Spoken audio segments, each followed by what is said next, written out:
वाकई में भाइया ने इतना बढ़ चढ़ के बहुत सारी तारीफ़ की मेरी, शायद उस लायक नहीं है, फिर भी परमेश्वर के दास ने अपने आप को इतना नम्र करके मेरे इतना बड़ा तारीफ़ कर दी। बहुत बड़ी बात हुई मेरे लिए। मैं तहे दिल से परमेश्वर का धन्यवाद करती हूँ इतना सुंदर परिवार मेरे जीवन में ऐड करने के लिए।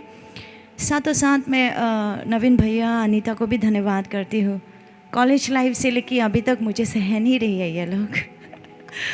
बहुत सी मेरी नखरा बहुत है मेरे अंदर, बहुत सारे आई एम काइंड ऑफ थोड़ा नोटी है, फिर भी उन लोग मेरे साथ सहनते हैं। जब भी मैं आती हूँ बहुत खुशी से मेरे स्वागत करते हैं, इसलिए मैं उन दोनों को भी धन्यवाद करती हूँ। पूरा कलीसिया को धन्यवाद करती हूँ, जितना भी मेंबर्स है सब बड़े से लेके छोटे तक, मैं सभी का धन्यवाद करती हूँ कि मुझे ये मौका दिया आपकी सामने खड़े होने के लिए।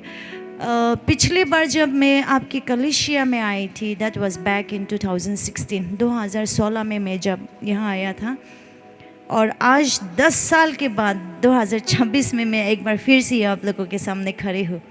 पिछली बार जब मैं आया था मैंने कलीसिया में बताए कि नेक्स्ट टाइम जब मैं आऊँगी मैं कोशिश करूँगी मैं हिंदी में प्रचार करने के लिए। उस टाइम मुझे हिंदी नहीं आते थे। 10 साल के बाद जब मैं वापस आई हूँ मैं कोशिश करूँगी हिंदी में प्रचार करने के लिए, आप लोग के साथ हिंदी बोलने के लिए। बट बीच में थोड़ा प्रॉब्लम होगा, भैया मेरे सहायता करना। समय को ना गंवाते हुए वचन में जाएंगी। मेरे साथ निकालिए नेहमिया के पुस्तक 2। कोई भी हिंदी में इस चीज़ को पढ़ देंगे ना, बिकॉज़ हिंदी बोलना तो मैंने सीख लिया है, हिंदी पढ़ना अभी बचा है। तो मैं कोशिश कर रही हूँ कि आने वाले दिनों में मैं हिंदी पढ़ना भी सीख जाऊँगी। आज बोलना सीख गया है, आने वाले दिन में मैं पढ़ना भी सीख जाऊँगी। नेहमिया 2 उसके 17-18 कोई भी जल्दी से हिंदी में पढ़ देंगे।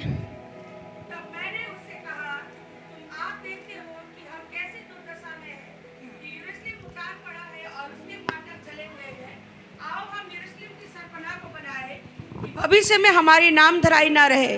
फिर मैंने उसको बतलाया कि मेरे परमेश्वर की कृपा दृष्टि मुझ पर कैसी हुई और राजा ने मुझसे क्या क्या बातें कही थी। तब उन्होंने कहा, आओ हम कमर बांध कर बनाने लगे, और उन्होंने इस भले काम को करने के लिए हियाव बांध लिया।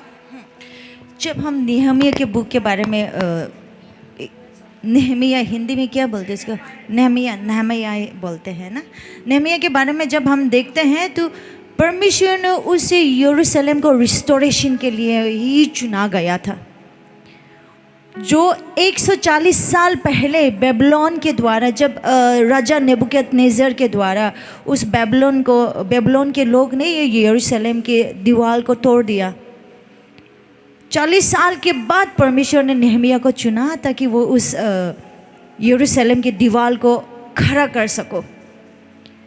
जब हम यरूशलेम की दीवार के बारे में थोड़ा ऐसे ध्यान लगाते हैं, when we think a little bit about the wall of Jerusalem की दीवार के बारे में जब हम देखते हैं या सुनते हैं, वो इस चीज़ को दर्शाता है जो शर्म है। इट्स अबाउट शेम, इनसिक्योरिटी को हिंदी में क्या बोलते हैं, आई डोंट नो। असुरक्षा महसूस होना है ना, हमें शर्मिंदा महसूस करना। बिकॉज उस समय ऐसे हुआ था कि यरूशलेम के लोग ने परमेश्वर को भूल गए, बहुत सारी चीज़ें जो परमेश्वर के खिलाफ करने लग गए, अपना चल चलन पूरा बदल गए। तब परमेश्वर ने उन लोग को सज़ा दिया था, और ये सज़ा था कि अपनी एनिमी के हाथ में उन लोग को गिरा देना। जो बेबीलोन लोग था, जो अन्य जाति लोग था, जो मूर्ति पूजा करते थे, उनके हाथ में परमेश्वर ने अपने लोगों को सौंप दिया। इसलिए नहीं कि परमेश्वर इनसे नफरत करता है, but God wanted to teach them a lesson. परमेश्वर उन लोगों को एक सबक सिखाना चाहते थे, और यह सबक शर्म के बात हो गई, है ना। परमेश्वर के लोगों को दीवार गिरा देना कितना बड़ा शर्म की बात हो गया। It's about a shame. और ये चीज़ परमेश्वर चाहती थी कि नेहमिया के द्वारा इसको फिर से खड़ा कर जाए, ताकि परमेश्वर के लोग अपना सिर फिर से उठा सको। जो शर्मिंदगी उन लोग ने पहले महसूस किया था, उस शर्मिंदगी को परमेश्वर ने माफ़ करके उनको गर्व से उठा सको, ताकि उन लोग परमेश्वर के महान काम को, परमेश्वर के महान कार्यों को यरूशलेम के लोग फिर से परमेश्वर को याद कर सको। उस चीज़ के लिए परमेश्वर ने फिर से नेहमिया को यहाँ पे उठाया। पहले क्या लिखा है उसमें, एक बार फिर से पढ़ देंगे। तब मैंने उससे कहा, आप देखते हो कि हम कैसी दुर्दशा में हैं। तब मैंने उनसे कहा, है ना, उसमें क्या लिखा है? मैंने व्यक्तिगत रूप से सिंगुलर अकेला, नेहमिया यहाँ पे अकेला खड़े हुए हैं। उससे पहले जब हम आगे के वर्स को देखेंगे तो वहाँ पे बहुत साफ तरीके से लिखा है, नेहमिया ने लोगों से बात करने से पहले जाके यरूशलेम की दीवार कितना टूटा हुआ, परिस्थिति क्या है, कंडीशन क्या है, वहाँ पे हालत क्या है, पूरी चीज़ उसने पहले स्टडी किया। पहले अच्छा से जांचा, उसने जांच पाल किया। उसके बाद उसने पहले कि वाल कितना टूटा हुआ है, कितना दिन लगेगा, कितने लोग खड़े होकर करना पड़ेगा, कितना सामान लगेगा, हर एक एक चीज़ को उसने पूरा चीज़ स्टडी किया। उसके बाद ही वो लोगों के पास आए और बोला मैंने, मतलब उन्होंने पूरा चीज़ को देखा है। आज के डेट में हम मसीह लोग अपना जीवन की जो कमी है, रूट खोस है, देखता नहीं है। हम अपने आप को जांचता नहीं है कि मेरी कमी कहाँ से हो रही है, कहाँ से मेरे दीवार टूट रही है, मेरे विश्वास की दीवार कितना क्रैक आ गया, कितना सड़ रही है, कितना टूट रही है। हम वो चीज़ नहीं देखता है और हम आत्मिकता में आगे बढ़ने के लिए परमेश्वर से दुआ करते रहते हैं, वचन में आगे बढ़ने के लिए परमेश्वर से दुआ करते रहते हैं। ये नहीं देखते हैं कि हमारा अंदर कितना टूटा हुआ है। कई बार ऐसे होता है ना कि हम झूठी जीवन जी रहे हैं। आजकल का मसीह जीवन क्या हो गया है? झूठी मसीह जीवन हो गया है। हमको लगता है हम अपने पड़ोसियों को, अपने कलीसियों को, अपने फैमिली वाले को हम झूठ कह रहे हैं, लेकिन in reality we are lying to ourselves. हम अपने आप से झूठ बोल रही है, जो चीज़ हम महसूस ही नहीं करता है। और एक बार हम झूठ बोलना सीख गए, उस झूठ को दबाने के लिए हम दिखावा बहुत करने लग जाता है। उस दिखावा को बरकरार रखने के लिए और एक झूठ जो हमें आत्मिकता में बढ़ने के लिए नीचे खींच देता है। हम आगे ही नहीं बढ़ पाता है। धीरे धीरे हम नीचे गिरते जाते हैं। धीरे धीरे हमारा छोटा सा दीवार जो है धीरे करके पूरा नीचे आने लग जाता है, लेकिन हमें ये चीज़ महसूस नहीं होता है। वाई? बिकॉज हम अपने आप को जांचता नहीं है। हम अपनी कमजोरी को परमेश्वर के सामने लाते ही नहीं है। हम दूसरे को गलतियों को देखेंगे, अपनी गलतियों को नहीं देखेंगे, दूसरे को बुराई करेंगे, लेकिन मेरे कमजोरी कहाँ पे है, मैं कहाँ से कमी हो रही हूँ, मैं कहाँ से गिर रही हूँ, हम अपने आप को जांचना भूल जाते हैं।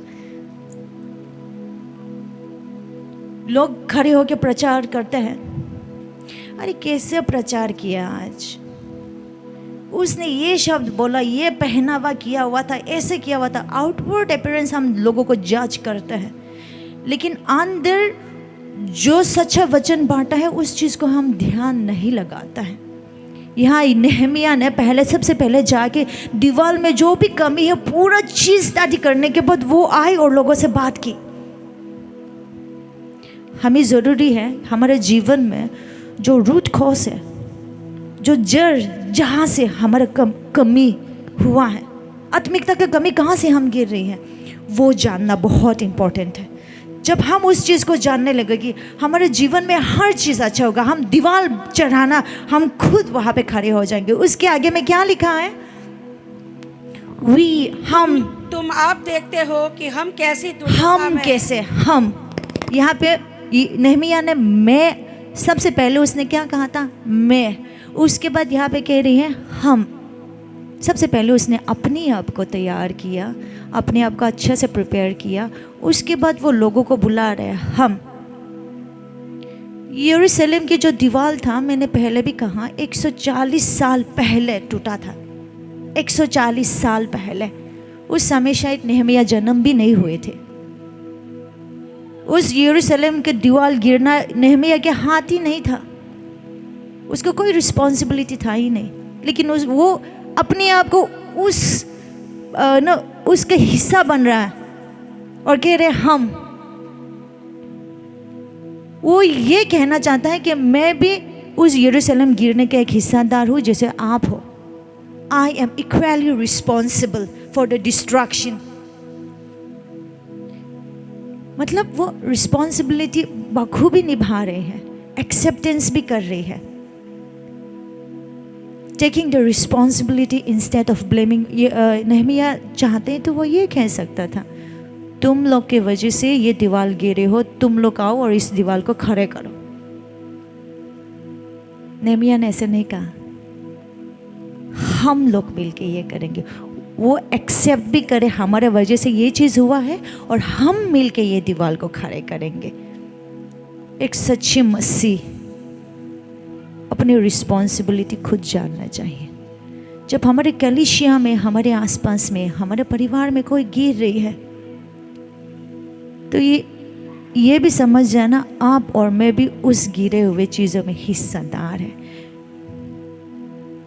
और मिल के उस जो गिरी हुई है उनको उठाना चाहिए। ये नहीं कि हम भी उनके साथ गिर जाए, है ना, मिल के उठाना चाहिए। आज के दिन में क्या हो रहा है, अरे प्रचार करना तो पास्टर का जिम्मेदारी है, गाना लीड करना तो यूथ लीडर का जिम्मेदारी है, वर्शिप टीम का जिम्मेदारी है। कई बार हम रिस्पॉन्सिबिलिटी को शिफ्ट कर देते हैं। घर में कुछ प्रोग्राम, चर्च में कुछ प्रोग्राम ऑर्गेनाइज कर रही है, पास्टर लोग का काम है ये सब चीज़ें करने का, संडे स्कूल टीचर लोग का काम है, जो भी लीडर्स है लीडर्स लोग का काम है। तो हम विश्वासी लोग का रिस्पॉन्सिबिलिटी क्या है? बैठना, सुनना, चले जाना, कोई रिस्पॉन्सिबिलिटी नहीं। मसीह क्यों बने हैं आप लोग? परिवार क्यों बोलते हैं? फिर आपके घर में मेहमान आए हैं तो आप माँ पापा या भाई बहन सब मिल के तो उसको स्वागत करेगी ना, है कि नहीं? जो भी खिलाना है पिलाना है, मेहमान का स्वागत करना, सब मिल के करते हैं। ये नहीं कि मेरे माँ बाप है मेरे माँ बाप ही करेंगे, इट्स नॉट लाइक दैट, ऐसे नहीं है। चर्च में वो कोई भी चीज़ें होता है, रिस्पॉन्सिबिलिटी हम सब का है, जिम्मेदारी हम सब का है। चाहे वो स्वागत करने को हो, फाइनेंशियली हो या मैटेरियली हो, चाहे वो सामान देने का हो या पैसा देने का हो या खिलाना पिलाना की हो, हर एक एक चीज़ में वी आर ऑल रिस्पॉन्सिबल। हम सब लोग रिस्पॉन्सिबल है ये सब चीज़ें का। लेकिन आज के दिन में हम लोग क्या कर रही है? पास्टर का रिस्पॉन्सिबिलिटी करके हम लोग उस चीज़ को खो दे रहे हैं। और ये सब चीज़ इसलिए हो रही है क्योंकि हमें नहीं पता है कि हमारा रूट कॉज क्या है, कहाँ से हमारा दीवार टूटा है। हम अपने आप को नहीं जान पा रहे हैं। ये जानना बहुत इम्पोर्टेंट है। आपकी दीवार कहाँ टूटा हुआ है, आपकी आत्मिकता में कहाँ, आप अपने आत्मिकता की दीवार कहाँ पे टूटा हुआ है, कहाँ पे छेद है।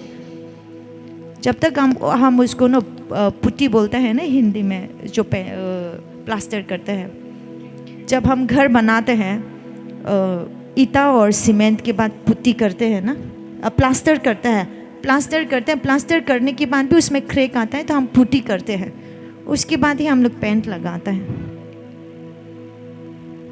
क्रैक को ढूंढ के तब तक हम लोग पुट्टी नहीं लगाएंगे, हम ऐसे ही जीवन जीते रहेंगे, अपने जिम्मेदारियों से दूर हो जाएगी, अपने गलतियों को नहीं देखेंगे, हिस्सेदार नहीं बनेंगी। परमेश्वर के वचन ये भी कहता है कि अगर तुम परमेश्वर की हर कामों में हिस्सेदार नहीं बनोगे, परमेश्वर को भी आप भूल जाओगे। आगे क्या लिखा है? हम कैसी दुर्दशा में है कि यरूशलेम उजाड़ पड़ा है और उसके फाटक जले हुए हैं। आओ हम यरूशलेम की सरपनाह को बनाए कि भविष्य में हमारी नाम धराई ना रहे। 17 पे पढ़ रहे हैं आप, 17 इसमें लिखा है इंग्लिश बाइबल में, कम लेट अस बिल्ड, आओ हम मिल के इस चीज़ को बनाए। यहाँ पे वो परमेश्वर का इन्विटेशन सबको दे रही है। नहमी ने सबसे पहले क्या किया? अपने आप को जांचा। उसके बाद उसने क्या किया? उसके बाद उसने अपनी आप को रिस्पॉन्सिबिलिटी समझा कि हाँ ये मेरा रिस्पॉन्सिबिलिटी है, मुझे ये चीज़ करना चाहिए। उसके बाद उन्होंने सबको बुलाया कि कम लेट अस बिल्ड, आओ हम सब मिलके इस चीज़ को उठाया जाए। नेहमिया ने लोगों को कमांड नहीं दिया, आज्ञा नहीं दिया कि जाओ तुम लोग जाके बनाओ, या तुम लोग जाके ये चीज़ करो, तुम लोग जाके ये वाला बनाओ। नहीं, वो उनके साथ खड़े रहे और बोले आओ मैं और तुम मिल के come, let us together build this. आत्मिकता में आगे बढ़ने के लिए, मसीह जीवन में आगे बढ़ने के लिए अकेला काफ़ी नहीं है, हमें सबको मिल के आगे लेके चलना चाहिए। ये नहीं कि मैं अच्छा प्रार्थना करती हूँ, मैं अच्छा गीत गाती हूँ, मैं अच्छा परमेश्वर के वचन पढ़ती हूँ, मैं अकेला अपने पास रखूँगी। No, you have to share it with other people.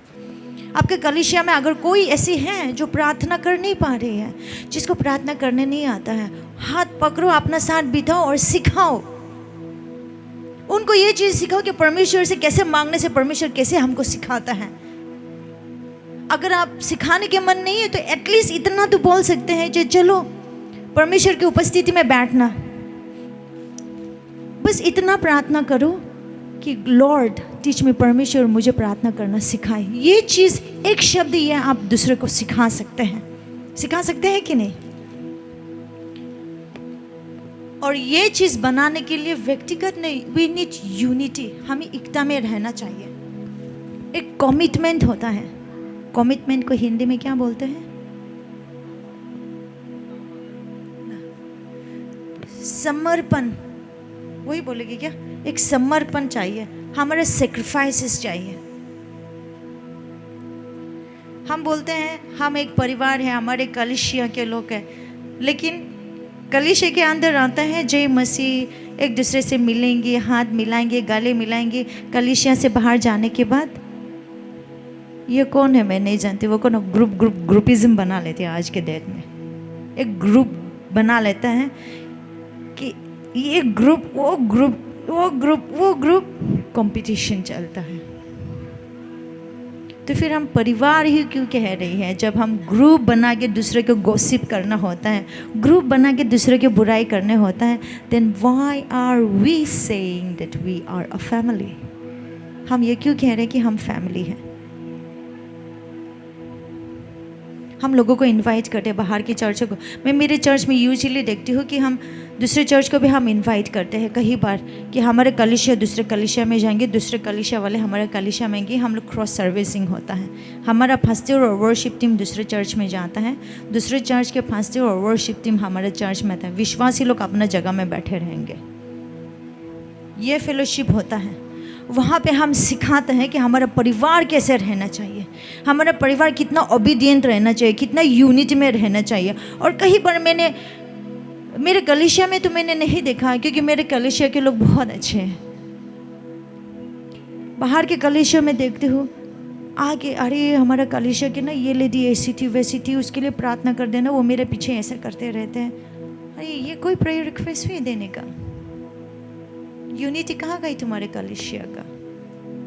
कई बार लोग ऐसे भी हो जाता है कि अपने पास्टर को भी बुराई करना शुरू कर देता है। कोई पास्टर आगे बढ़ रही है, अरे हमारा पास्टर लोग पैसा नहीं है बोलते हैं और इसके घर में नया फ्रिज लेके आ गए, नया सोफ़ा लेके आ गया। हर हफ्ते हमारा पास्टर साहब बाहर घूमने चले जाते हैं।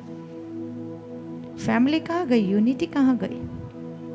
यहाँ नेहमिया कहता है come let us build the things together, मिल के बनाता है। यूनिटी ही नहीं है, एकता नहीं है, डिटर्मिनेशन नहीं है, सेक्रीफाइस नहीं है, कहाँ से बनेगी कलीसिया? कहाँ से खड़े होगे? खड़े होना चाहो भी तो ये सब चीज़ें अगर हमारे अंदर है ही नहीं, हमारे कलीसिया में नहीं, हमारे परिवार में ही नहीं है, तो कहाँ से बनेगी हमारे कलीसिया? कहाँ से बनेगी ये वॉल? यरूशलेम की दीवार इसलिए बना गया ना ताकि हम सुरक्षित रह सके।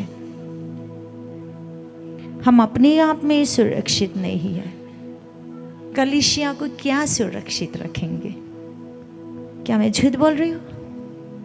मैं नहीं कह रहा हूँ, वचन कह रहे हैं ना। वचन में क्लियरली लिखा हुआ है come let us build together, आओ मिल के बनाए। ये नहीं कि मैं अकेला जाके बना लूंगी या तू जाके बना लो। यहाँ पे बोल रहे मिल के बनाएंगे, और ये मिल के बनाने वाला क्या है? पूरा विश्वासी का कंट्रीब्यूशन चाहिए रहता है। जितना भी मसीह लोग है सबका कंट्रीब्यूशन चाहिए रहता है। और ये नहीं कि है मैं पैसा दे देती हूँ ले लो. No, we need your contribution in prayer. तुम्हारे प्रार्थना की ज़रूरत है. We need your contribution in your service. तुम्हारे सर्विस में तुम जिस तरीके से सेवकाई करती हो, तुम्हारा सेवकाई की ज़रूरत है कलीसिया को. आपकी प्रार्थना को ज़रूरत है ये कलीसिया को. आपकी जो उत्साह है अंदर, उस उत्साह का ज़रूरत है ये कलीसिया को. Your encouragement is important and it is needed in the church.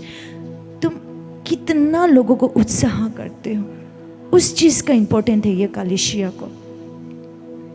ये कलीसिया को आपको और मेरा इवांजेलिज्म को बहुत ज़रूरी है. ये सब चीज़ें हैं जो हमारा कंट्रीब्यूशन हमारे कलीसिया में होना चाहिए.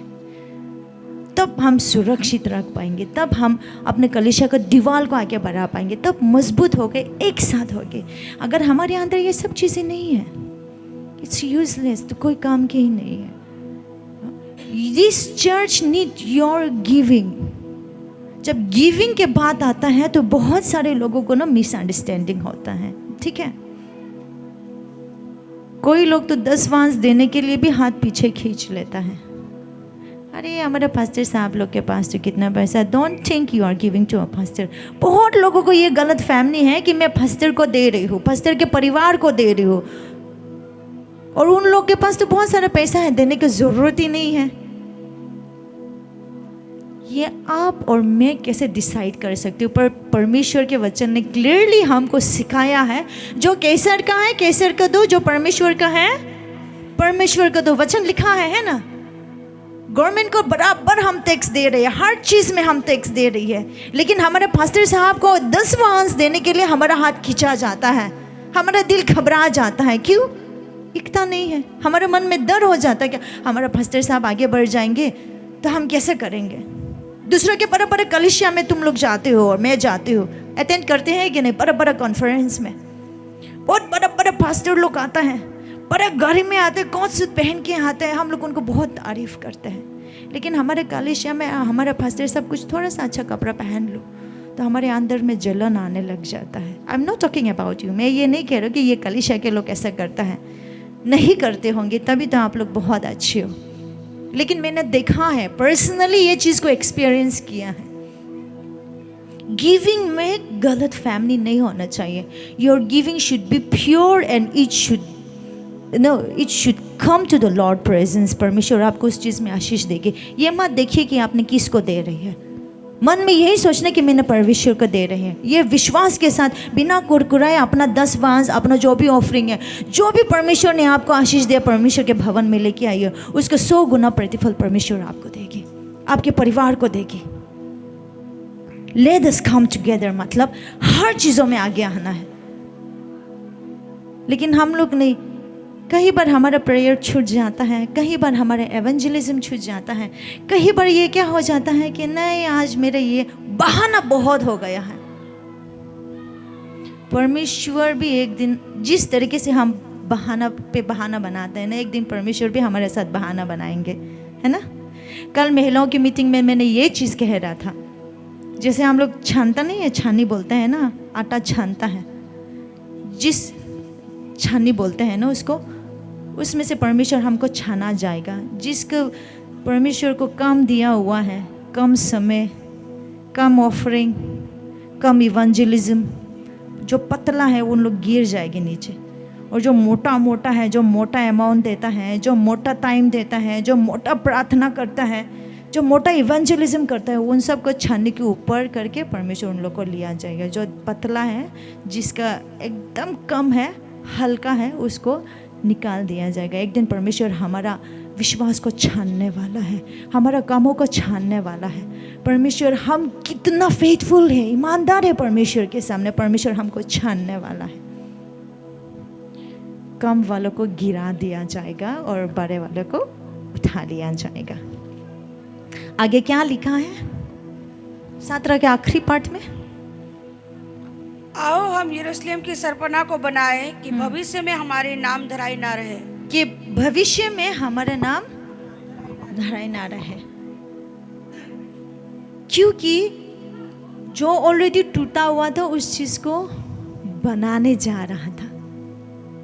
बहुत से लोग बोला होगा ना कि यरूशलेम का दीवार तो टूटा हुआ है, तुम लोग ऐसे हो, तुम लोग वैसे हो, तुम लोग ऐसे हो जाओगे, आगे जाके भी ऐसे हो जाओगे।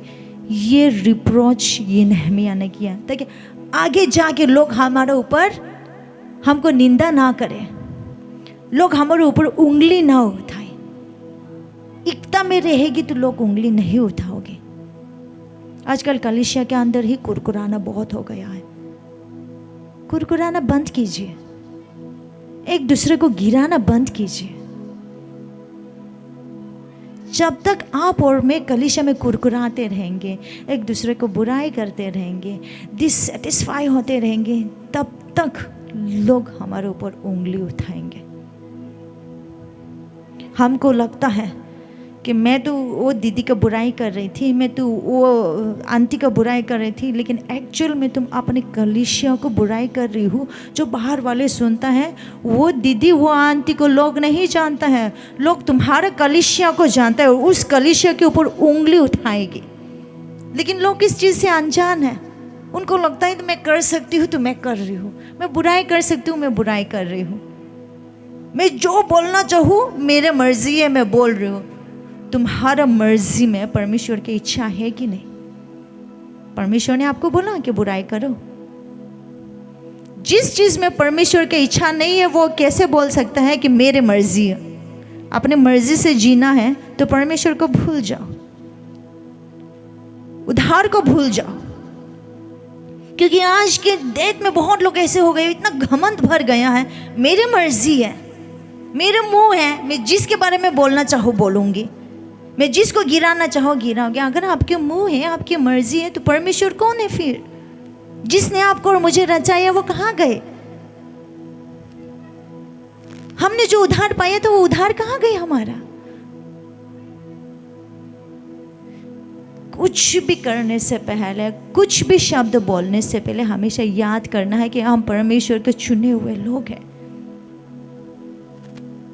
हम दूसरे से अलग हैं, हमारा जीवन बचा चुके हैं। हमें अपने आप को बदलने की ज़रूरत है ताकि लोग हमें और हमारे कलीसिया के ऊपर उंगली ना उठा सके। हमें एक पवित्र जीवन जीना है, so that we are being responsible, presentable life होना चाहिए हमारा जिंदगी। We should have a presentable life, लोगों को दिखाने के लिए नहीं, but to glorify God, परमेश्वर के नाम की महिमा करने के लिए हम अपने जीवन को प्रेजेंटेबल करना चाहिए। परमेश्वर का हमारा जीवन भाना चाहिए।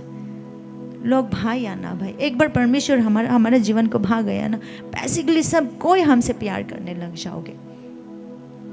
18 आयत में क्या लिखा है? फिर मैंने उसको बतलाया कि मेरे परमेश्वर की कृपा दृष्टि मुझ पर कैसे हुई है, और राजा फिर मैंने उसको बतलाया कि मेरे परमेश्वर कृपा की दृष्टि मुझ पर कैसी हुई है, और राजा ने भी कितना मेरा मदद किया। आगे जाके पढ़ने से ये चीज़ हमको देखने मिलता है।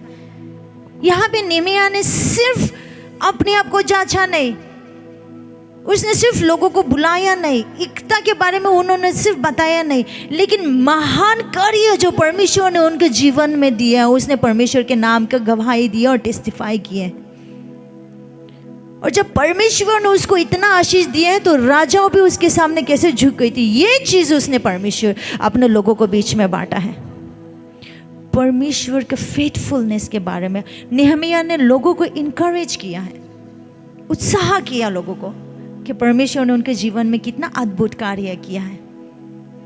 नेहमिया के लाइफ में हम अच्छा से देखेंगे, जब अच्छा से पढ़ेंगे तो हमें ये देखने मिलता है नेहमिया राजा का कप बेरियर था, स्पेशल ऑफिसर, स्पेशल पर्सन था। कप बेरियर के मतलब क्या है जानते हो?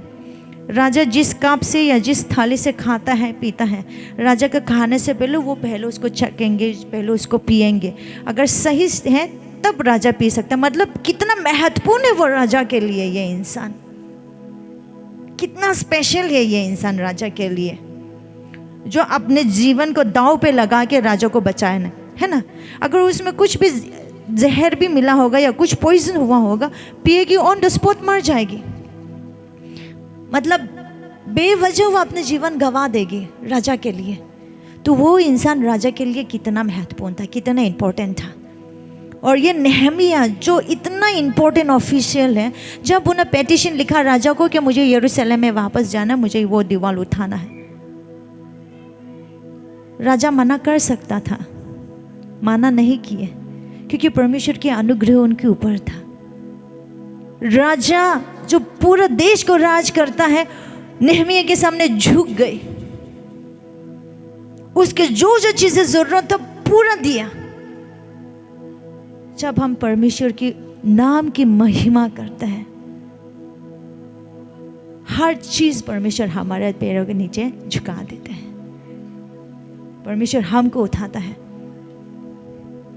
परमेश्वर हमें सुरक्षित करता है ना, जैसे नेहमिया को सुरक्षित किया परमेश्वर ने हर चीजों में, हर प्रकार के चीजों में।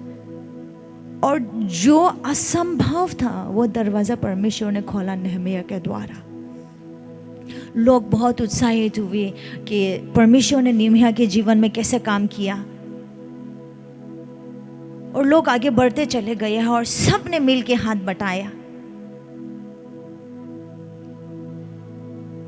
एक चीज मैं निश्चय बोलना चाहूंगा कि never under estimate the power of sharing what God has done in your life. मैं फिर से कह रही हूँ, never underestimate the power, never underestimate the power of sharing what God has done in your life. परमेश्वर ने आपको जीवन में जो काम किया है ना, उसे कभी डरना नहीं चाहिए। उसको अंडरएस्टिमेट को क्या बोलते हैं भैया, मुझे हिंदी में नहीं आता। आज वो काम करेगा परमेश्वर आपके जीवन में, जिस दिन आप उसके नाम का टेस्टिफाई करोगे, जिस दिन आप परमेश्वर के नाम की महिमा करोगे।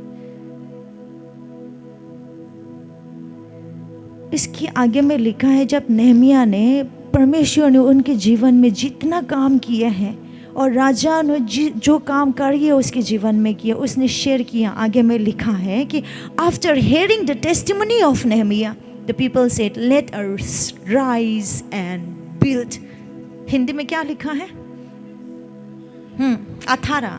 अच्छा, आओ हम कमर क्या क्या बातें की। तब उन्होंने कहा, आओ हम कमर बांध कर बनाने लगे। हाँ, आओ हम कमर बांध के बनाने लगेंगे। जब हम परमेश्वर के नाम की गवाही देते हैं, सच्चाई के साथ, ईमानदारी के साथ, आत्मिकता के साथ होना चाहिए, तब लोग हाथ पे हाथ मिलाने हमारे साथ खड़े होंगे। झूठा गवाही नहीं, झूठा विश्वास नहीं, खुद के जीवन से जी के दिखाना चाहिए। नेहमिया ने खुद खड़े होकर, खुद लोगों के साथ खड़े होकर खुद काम किया है, खुद सारे चीज़ बताया। हमें हर चीज़ पहले करके दिखाना ज़रूरी है। ये नहीं कि हाँ इंतज़ार करो पास्टर साहब और पास्टर आमा काम करेंगे तब हम जाके करेंगे, पास्टर साहब पास्टर आमा प्रार्थना करेंगे तब हम जाके प्रार्थना करेंगे, पास्टर आमा और पास्टर साहब जाके इवेंजलिज्म करेंगे तब हम करेंगे। It's not that. वो समय गए। ये समय है हम विश्वासी को बदलावा लाने का। कई बार लोगों को मिसअंडरस्टैंडिंग हो जाता है इस चीज़ों में। पास्टर साहब और उसकी बीवी का काम है सुसमाचार आप तक पहुंचाने के, मुझ तक पहुंचाने का। हमारा काम है उस सुसमाचार को फैलाने का, लेकिन हम सुनते हैं, अंदर दबा के रख देते। 3 प्रकार के इंसान हैं, पता है? एक ऐसे इंसान है जो ये कान से सुनते हैं और ये कान से निकाल देते हैं। दूसरे इंसान है ये कान से सुनता है और ये मुंह से बक देते हैं। तीसरा इंसान है ये कान से सुनते हैं और दबा के अंदर रखते हैं। लोग बोलते हैं सुन के बोल देने के बाद दिमाग में कुछ नहीं बचता है, लेकिन इवेंजलिज्म ऐसी चीज़ें हैं कि आप सुनो, दिल में भी दबा के रखो और मुंह से भी उसको शेयर करो, और आसपास में शेयर करना, आसपास के लोगों के लिए प्रार्थना करना। इवेंजलिज्म को फैलाना पास्टर का काम नहीं है, विश्वासियों के काम है। प्रार्थना क्यों करते हैं, चर्च में क्यों आते हैं, पास्टर साहब या कोई भी आता है यहाँ पे हर हफ्ते खड़े होकर इतना जोर जोर से चिल्ला के प्रचार करते रहते हैं, क्यों? ताकि तुम लोग सुनो और घर जाके बैठ जाओ? नहीं, ताकि हम सुने और उस चीज़ को फैलाएं। सामरियन वुमन के बारे में जब उसने यीशु मसीह को देखा, यीशु मसीह, मैं शॉर्ट आप लोग को सब कहानी बताएं तो मैं शॉर्ट में बताऊंगी, ठीक है? जब उन्होंने सुना कि यीशु मसीह ने कहा I will give you a living water, है ना, रुका नहीं। लोग पता है, हम लोग को पता है या वहाँ के लोगों को पता है ये स्त्री कैसी थी, कितना आदमी शादी कर चुकी थी उन्होंने। फिर भी जब उन्होंने यीशु मसीह के बारे में सुना या यीशु मसीह के साथ उसका जो बात हुआ, गए, दौड़ के गए और फैला दिया पूरा एरिया में। वो लड़की, वो औरत कैसी थी, वो स्त्री कैसी थी, सबको पता है। फिर भी जब उसने सुसमाचार को फैलाया, लोग दौड़ते हुए भागते हुए उसके पीछे आए। ये होता है इवेंजलिज्म। एक बार कोशिश करके देखो परमेश्वर के वचन को बांटने में, अपने आस पड़ोस में। एक बार प्रार्थना करके देखो अपने दोस्तों लोग के लिए जो परमेश्वर को नहीं जानता है। अद्भुत कार्य परमेश्वर आपके जीवन के द्वारा करेगी।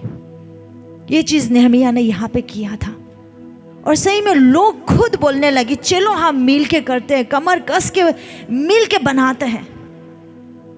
पहले नेहमिया ने बुलाया, लेकिन अब लोगों ने मिल के किया है।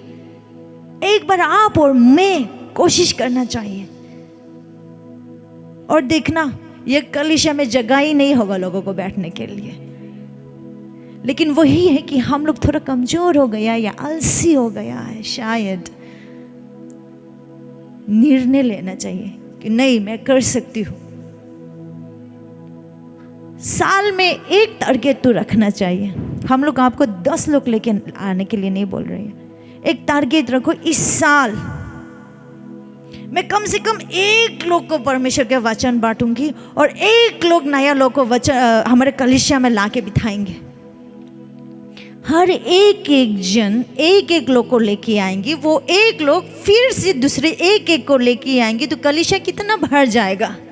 हमारे अंदर के इवेंजलिज्म मर जा रहा है।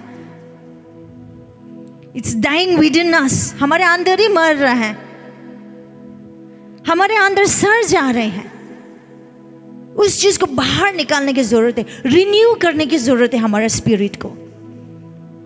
We need to renew our spirit. We need to renew our life.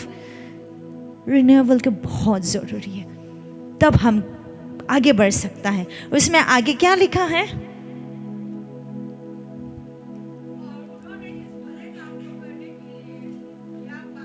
हाँ, इस काम को करने के लिए उन्होंने हिया बांध लिया।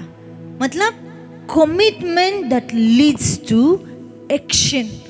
उन्होंने सिर्फ कमिटमेंट नहीं किया, बट उस चीज़ को लागू भी किया, एक्शन में लेके आया, फिजिकली वो करके दिखाया। इन लोग ने सिर्फ हाँ पे हाँ नहीं मिलाया। जैसे मैं यहाँ पे कह रहा था, हम सबको आज के बाद इवेंजलिज्म करेंगे। हाँ ठीक है ठीक है ठीक है, मंदे आ जाएगा। बहन तैयार हो, सिस्टर तैयार। अरे यार घर में मेहमान आ गया है, चल कोई बात नहीं, ट्यूसडे। अरे मेरे पेट में दर्द दे रही है, थर्सडे में। अरे बच्चों लोग को क्लास टेस्ट है, बच्चों लोग को पढ़ाना है।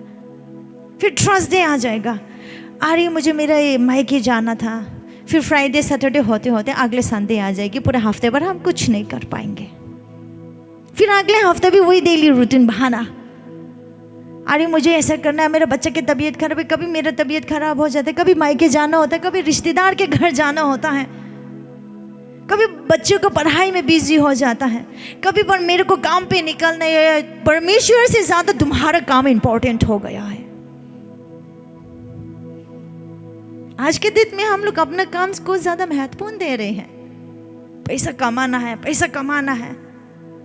आज चर्च क्यों नहीं आ रही हो? अरे मैं जॉब नहीं छोड़ सकता। एक दिन तो छोड़ सकता, मैं काम नहीं करूँगी, मेरा परिवार कैसे चलेगा? ये बड़ा सा क्वेश्चन मार्क है। मैं गवाही देना चाहती हूँ मेरे और मेरे हस्बैंड के लाइफ में। ऐसी सिचुएशन आया कि हमारे पास 1 रुपया नहीं था, बहुत मुश्किल हो गई थी। हम आज जिस परिस्थिति में हो ना, हम ऐसे नहीं थे। हम जो लग्जरियस आज जो लाइफ जी रही है, स्टार्टिंग का हमारा मिनिस्ट्री ऐसे नहीं था। परमेश्वर के पवित्र भवन में खड़े होकर मैं ये गवाह दे रही हूँ,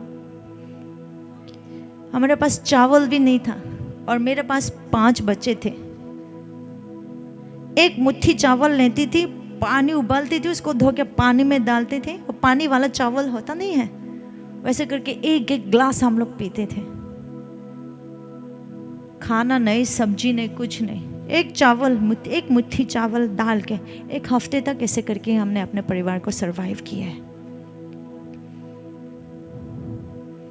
मैं चाहती थी तो पढ़ी लिखी है, मैं भी हूँ, मेरा हस्बैंड भी हूँ, हम लोग सिक्युलर जॉब कुछ भी कर सकते, कहीं भी हमको जॉब मिल जाता, लेकिन हम सेवा में रहना चाहते थे। सेवकाई में वो चीज़ होता। उसके बाद अनजाने कहाँ से मेरे हस्बैंड के अकाउंट में, मेरे अकाउंट में धड़ मैसेज आ रहे कि इतना पैसा तुम्हारे अकाउंट में क्रेडिट हुआ, इतना क्रेडिट हुआ। हम शौक हो गए। हम बैंक में गए, बैंक में जाके पता लगाया कि किसके द्वारा हमको वो चीज़ पैसा भेजा गया है। फिर उन लोग को कांटेक्ट किया हम लोग ने, कहीं गलती से तो हमको नहीं भेज दिया है बोल के। फिर उन लोग बताया, सपने में परमेश्वर ने ये नंबर दिखाया था और इसमें पैसा डालने बोले, इसलिए हमने डाल दिए। परमेश्वर ऐसे काम करता है। चिंता क्यों कर रही हो आपकी मेरे परिवार क्या खाएगा, नौकरी के बिना कैसे परिवार को चलाएगा? God is there the provider of everything, जो हर चीज का व्यवस्था करते वो परमेश्वर, जीवित परमेश्वर हमारे साथ है। तो आप और मैं क्यों चिंता कर रहे हो? परमेश्वर को महत्वपूर्ण नहीं देता है, परमेश्वर भी आपको भूल जाएंगे। आप कितना भी कलीसिया में आओ, कितना भी आराधना करो, जो समय परमेश्वर ने आप और मुझे दिया, अगर हम वो समय को इस्तेमाल ना करके परमेश्वर को भूल जाएंगे, परमेश्वर भी हमको भूल जाएंगे।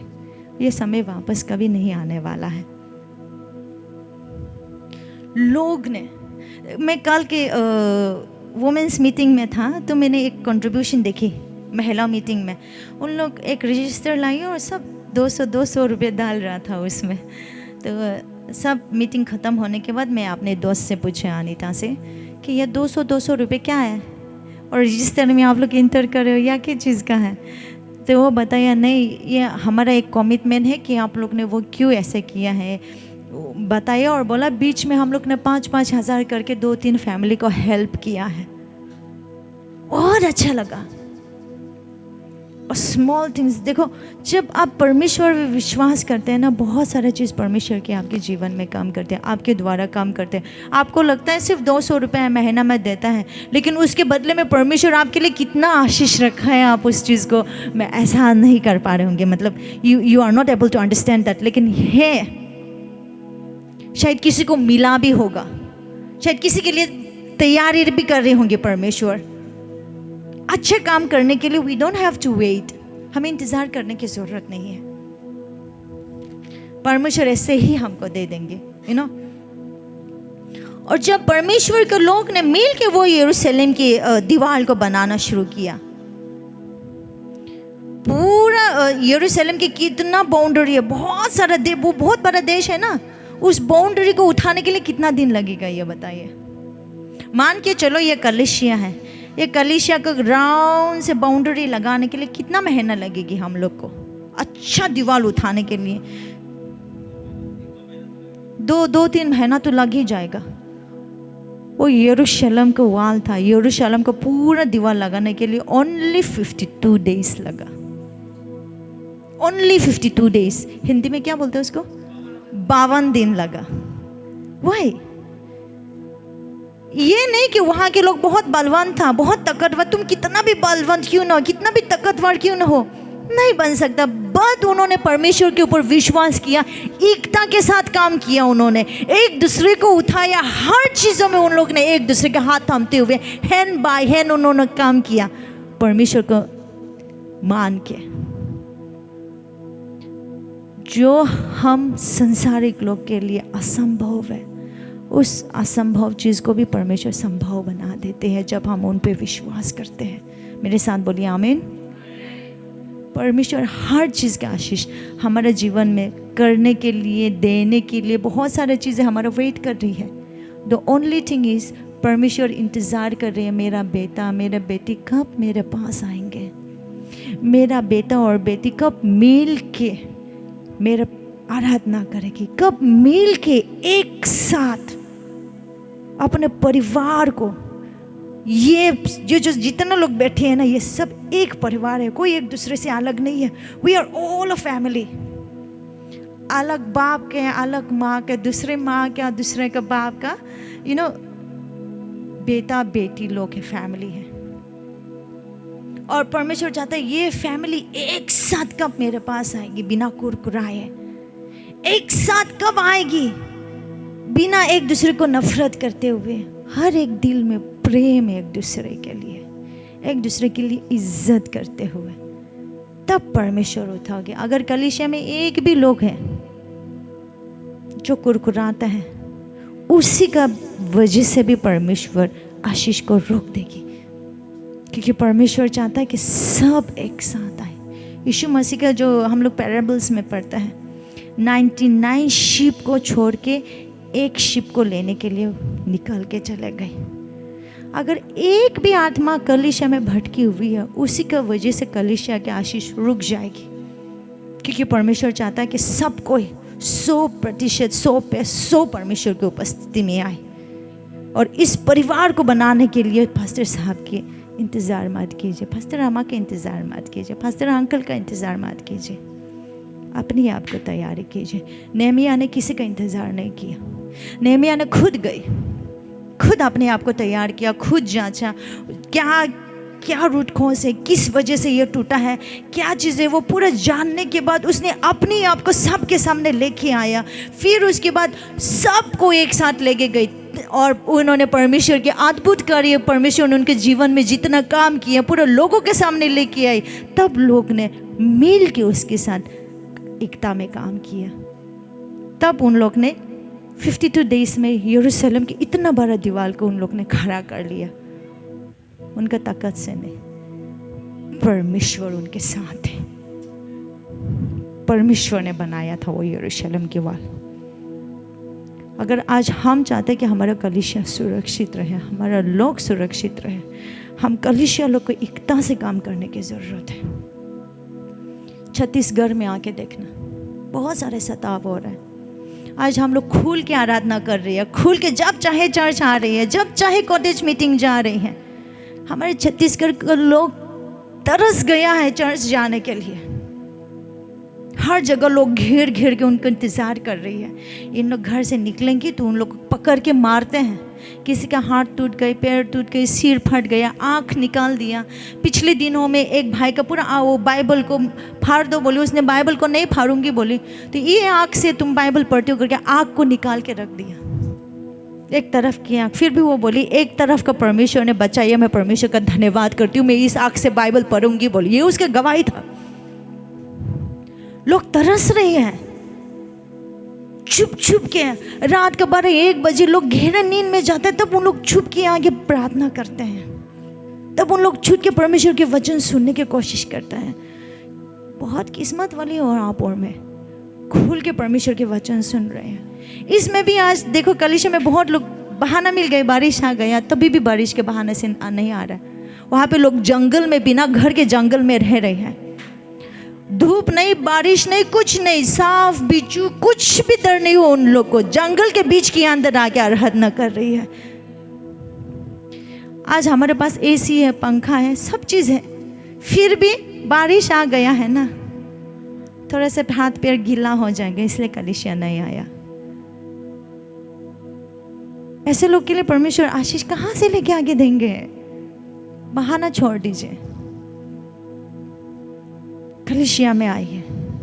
परमेश्वर आप सबको बहुत ऐसा आशीष देगी जब आप लोग एक साथ एक मन होकर परमेश्वर की उपस्थिति में आए। शायद मेरे बातों को किसी लोग को बुरा लगा होगा कि यार ये कैसे एकदम से हमको बोल दे रहे हैं, लेकिन ये मैं नहीं कह रही हूँ, वचन कह रही है, वचन में लिखा हुआ है, और जो वचन में लिखा हुआ है उस चीज़ को मैं आपको डिलीवर कर रही हूँ। नाजायज़ हो गया है तो तब भी मैं सॉरी नहीं बोलूँगी, because this is the word of God. ये परमेश्वर का वचन है। सच बोलने के लिए मुझे डर नहीं लगता है। और आपको बुरा लग रहा है तो मुझे बहुत अच्छा लग रहा है कि आपको बुरा लग रहा है, क्योंकि आपको बुरा लगे कि आप घर जाके सोचेंगे, जब रात में सोएगी परमेश्वर आपसे बात करेगा और आपके मन बदलने वाला है। इसलिए मैं बहुत खुश हूँ कि आपको लग रहा है। कोशिश कीजिए एक दूसरे का हाथ थामने के लिए, एक दूसरे को उठाने के लिए, एक दूसरे को आगे बढ़ने के लिए।